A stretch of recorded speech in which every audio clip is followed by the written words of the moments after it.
Before we begin our lab experiments, let's understand the basic construction of a DC machine. A DC machine can work as both motor and a generator. The construction remains the same, only the direction of energy conversion changes. Now we'll have a look at different parts of the DC machine. First, the yoke. This is the yoke. The yoke forms the outer frame of the machine. It provides the mechanical support to the machine and acts as a magnetic path for magnetic flux. Next, poles and pole shoes. This is poles and this forms the pole shoes. The poles are fixed to the inner surface of the yoke. They support the field windings and help distribute the magnetic flux throughout the machine. Uniformly throughout the machine. Field winding. This forms the field winding. The copper coils wound around the poles are called field windings. When DC supply is given to these windings, they produce the main magnetic field inside the machine. Armature, and this forms the armature. The rotating part of the DC machine is called armature. It consists of an iron core with slots, and this forms the slots. Slots in which the armature conductors are placed. Armature conductors, the two dots which is seen here forms the armature conductors. These conductors carry current and interact with the magnetic field. In a motor, they produce torque, and in a generator, they produce the induced voltage.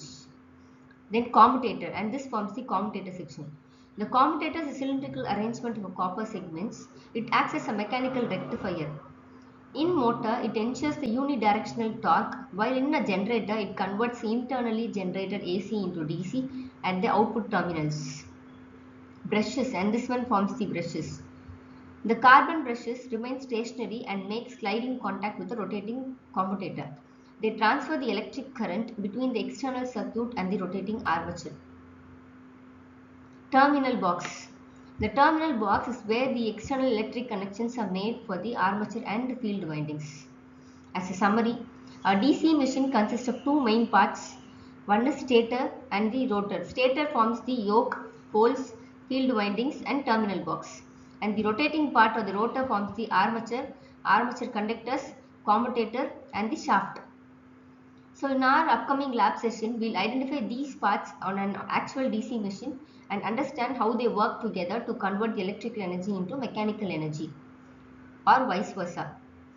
Before we perform the load test on DC machines, let's understand how DC machines are classified and based on the method of field excitation.